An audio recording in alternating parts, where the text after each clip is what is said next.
All right, what is going on, guys? It is here. The stage that us rally nerds have been looking forward to. And well, last year, we didn't know we were looking forward to it, but they launched it. We're going to break down in this video the 48-hour Chrono stage, give you guys a little bit of insight as to how it's organized, and then give us the preview because, well, we're just a few short hours away from the first bike leaving the bivouac to take on this monster, almost 600-mile stage across the next 48 hours. So let's dive right into this thing. Let's talk about the concept of this. So the 48-hour Chrono stage is a nod, a tip of the hat to the Dakar of old, where in the past you would go, you would race to a certain time, certain place, and everybody would just be camped out in the sand. That was the campground. That's where people would basically spend the night. So this year, the Dakar brings it back for the second time.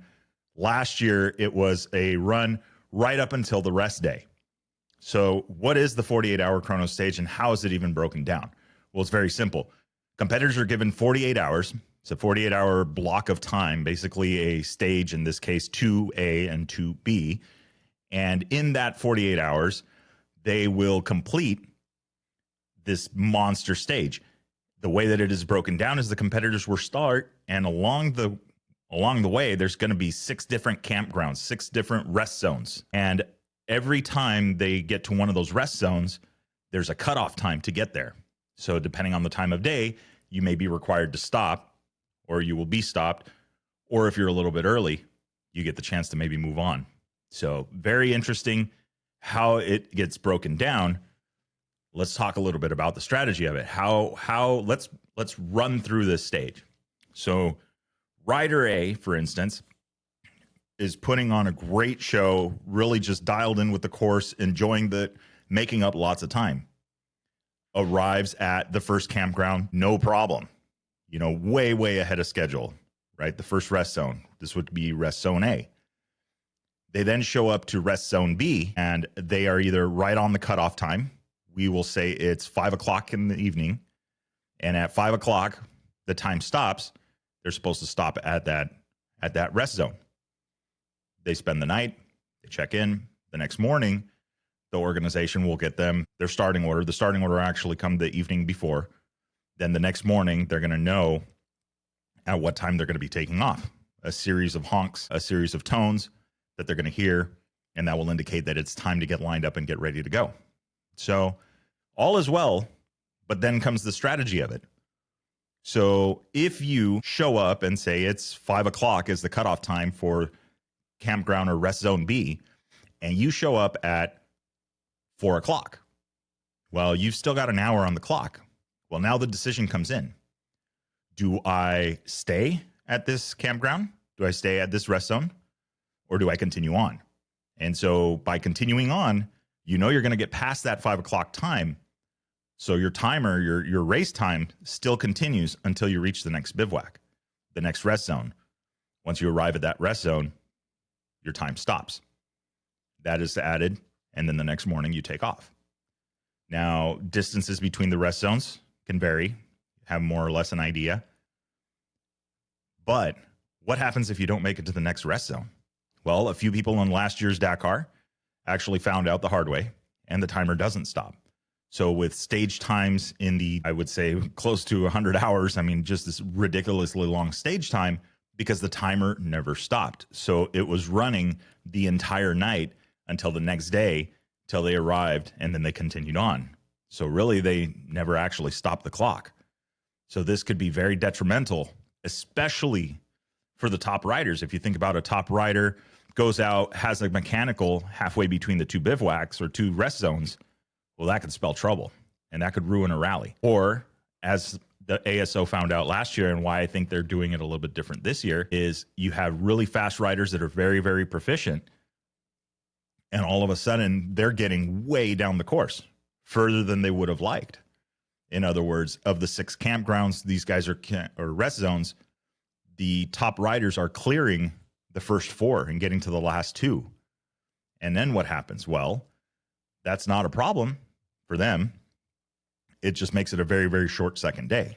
Less than 100 kilometers, a little more than 100 kilometers before the end of the special. 60 miles, a little less than 60 miles. So it's not bad. It's almost like 2 rest days for these guys. So there's a lot that can happen on this. The 48-hour chrono stage is, I think, here to stay because of the organization's kind of draw to help make the event more competitive. And I believe that that is verified by them doing it so early on. Last year, it was halfway through the rally. It was placed right before the rest day. And this time, it's stage number 2. So we're still going to have the marathon stage, but you've got this monster stage right now that's going to basically change the way this race is starting. I believe that this is really the beginning of the 2025 Dakar is going to be this stage, is going to be the chrono stage. The first stage was a little bit of a warm-up. We got to see some speed out of the top guys, Daniel Sanders, Skylar Howes, Ricky Brabeck. You know, we got to see a lot of it. And who is going to benefit from this kind of stuff is maybe some of the riders further back. Mason kind of mentioned that in a chat that we had, that, you know, starting back and having more tracks to follow on both days. It's not just one day, because remember, typically what you would do is you would finish the day and then you would start the next day at the front. So now you've got 2 days. So this is a very, very big stage. And I think a lot of it could literally shape the way that the 2025 Dakar Rally goes this early on. So I think that this is going to be one of the best shows that we've seen in a very, very long time with the Dakar. So we'll hear from Kyle McCoy, one of the competitors from last year's rally and the year before as part of the American Rally Originals, who tackled the event in the Malamoto category.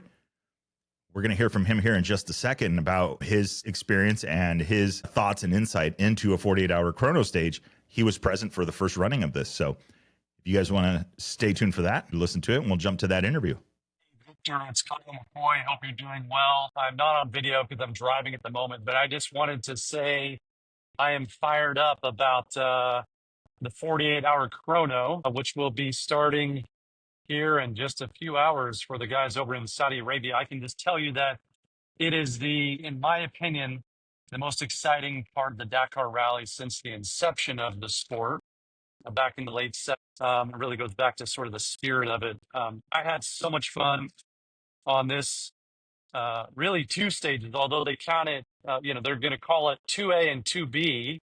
It's really 2 solid days of racing, counted as 1 stage. They're going to do 1,000 kilometers of special, which is really unbelievable. We did about 900, give or take, last year.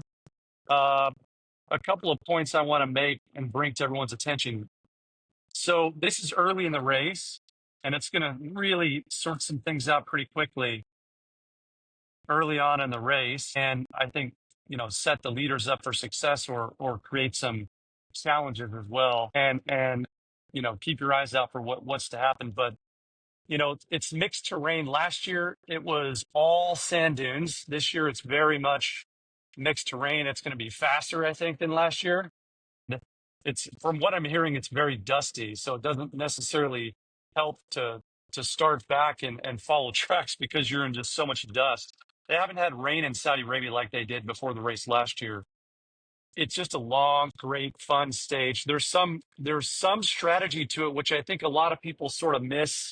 It's a complicated stage in that the cars and bikes go different directions. That's great for the bikes because you're not, especially the mid-pack guys and back, you're not getting into car tracks. But the one thing to watch, which is really kind of funny, is that I guarantee you there will be probably between 2 and, call it 8 guys who don't understand the rules on these final checkpoints for the day. And basically the way it works is if you come into a checkpoint, let's call it number 4, there's going to be 6 spots for which these guys can stop and spend the night. Once you come into that spot beyond the time, you can of course always leave and continue. The issue is now you're approaching darkness, and some guys will come in just before the time for which that spot closes, and they'll make a decision that, hey, I think I can make it the next 60 or 70 kilometers. They'll carry on, and they will get caught, I guarantee you, in the dark, and that is not a fun experience. This year, it may be the case that they can navigate their way through it in the dark, which is kind of interesting. Last year was in really steep dunes. There's no way you could do it in the dark. Super, super dangerous. And so there were probably about 4, 5 guys that ended up just spending the night in the desert. And the clock counts the whole time. It just keeps ticking. And they sort of don't understand that until the following day when they realize it pretty quickly. Then you basically stay out there with cars, trucks, everything. Everybody stays together. It's a leveling field for everyone, which I love. And that's a great experience. It looks like the dinner that they're having, they're basically giving them food rations for the night. Last year, they gave us basically a Saudi military ration. It wasn't much to speak of. This year, it looks like they're going to get a bit of a fancier meal. So good for them. It might be a little more relaxing. And the Malimoto guys, it's great just because it sort of makes it. It's like everyone's in Malimoto for a day and a half, or really 2 days, and so that's fun. It sort of again back to the leveling of the playing field. Um, and I'm going to make a prediction that Ricky Brayback wins the stage. I think Skylar will do well.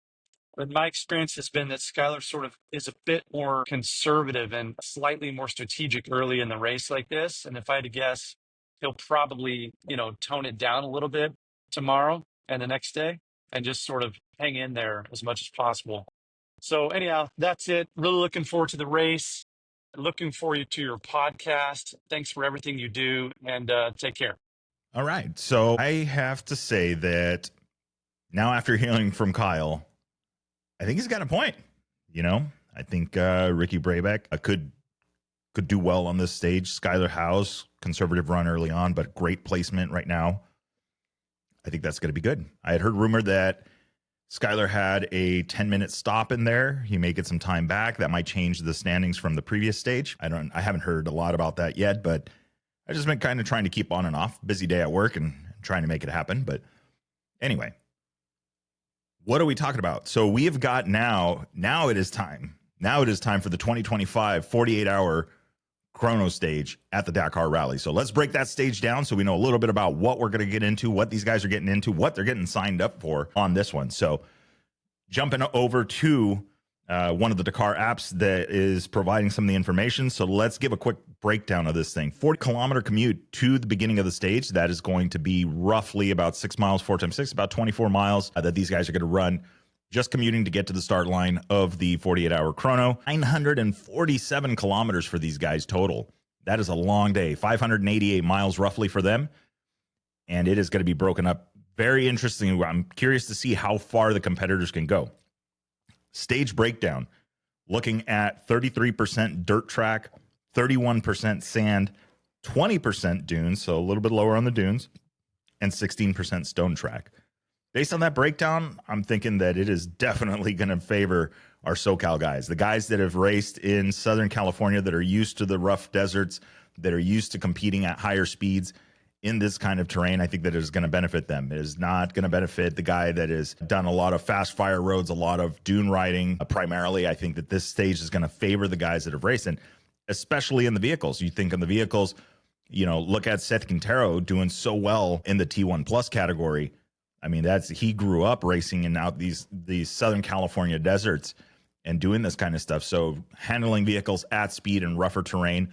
Obviously, there's the component of conserving because, well, you've got a really long way to go, but it definitely gives you a chance to adjust your strategy, especially with it being this early on. I think that this is going to be a pivotal stage, and I think that is why the Dakar Rally is putting this thing so far up on the roster of stages that they have in store. The finish in the empty quarter, and this time around starting a little bit earlier. As Kyle mentioned, when he did it, that this was more of a dune stage. The 40-hour chrono was more of a dune stage, which generally speaking is slow going, which means that if you were a great dune rider, it would favor you and you would be able to get further down the road. So 6 rest zones going to be numbered A through F. A is going to be right at kilometer 491. B is going to be at 520. C is going to be at 546. D at 608. E at 626. And F at 671. So even if you made it all the way to the F red zone, you would still be roughly 300 kilometers from the finish. So that is a very, very thoughtful layout. Unlike last year, where they really last year, I think they didn't expect people to ride as fast as they did and get all the way closer to the end of the stage like they did. So that is what could be happening in this. So let's talk. You heard on the front part of this, we were talking about the breakdown and the times. So let's take a look here really quick at the times when they're going to be stopping these guys, so we have an idea. So break zone A is going to be at 1900, and then break zone B 1800, C at 1730, D at 1700, E at 1655, and then F at 1530. So again, that's all military time.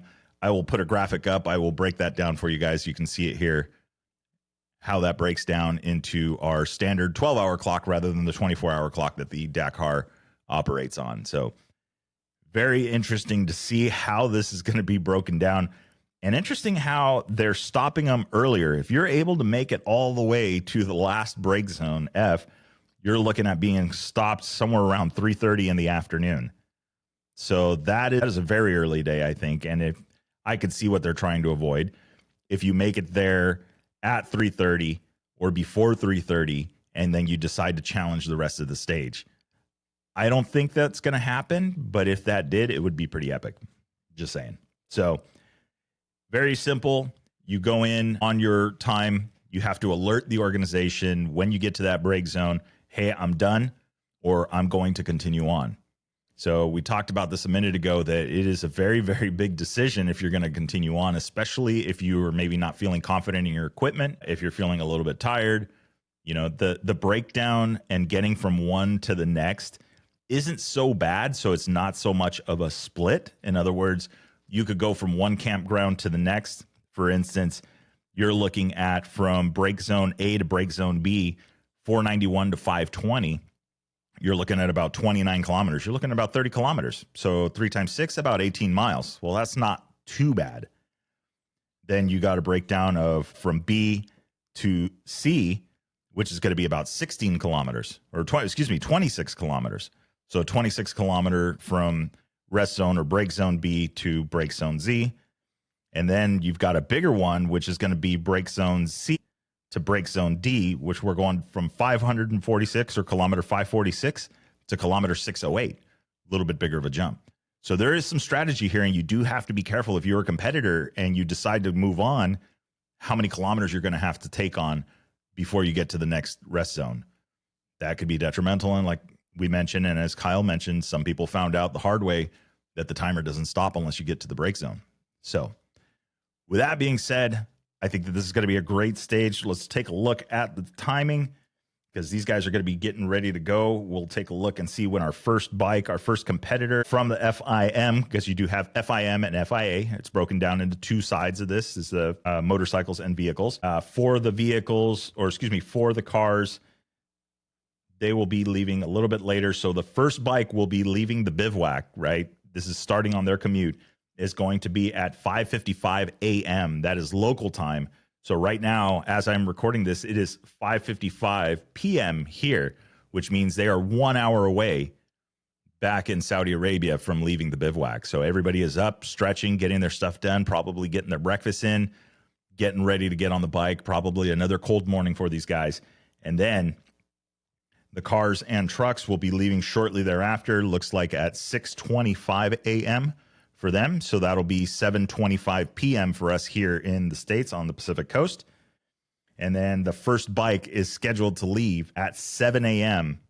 their time, Saudi time, which would be 8 p.m. our time here on the West Coast. So 7:10 will be the first car on their course. Something interesting, I'll put the graphic up so you guys can see the map on this. You can see there's going to be two different sets of lines. You've got a yellow line, and then you've also got a blue line. So the blue line represents the FIM, so that is the motorcycle course. And then you have the yellow line, which is the FIA course, and that is varying a little bit different. The cars are actually going to be going about 20 kilometers more for this stage. So a little longer day for them, not by much, but definitely a few K. Not a big deal, another 12 miles or so. So blending the cars away, keeping them away from the bikes, separate times, separate navigation. So this is where I would expect to see maybe a few more navigational mishaps. I don't know. We'll find out. So we're not too far away from the start of this one. don't forget, check back in. We're going to have our results show tomorrow morning. Been a bit of a long day, but we're ready to go. It's time to go turn on the TV, put on the PJs, and get ready for this live tracking because it is the weekend and it is stage number 2 at the 2025 Dakar Rally. So I hope you guys are enjoying so far. I really appreciate everybody tuning in, all of the subscriptions, everybody coming in and joining together. What do you guys want to know more of? What do you guys want to see more of? Hey, we got a long way to go. January 13th might as well be in March. So with that being said, guys, remember, it'll make sense when you get there. Enjoy the ride.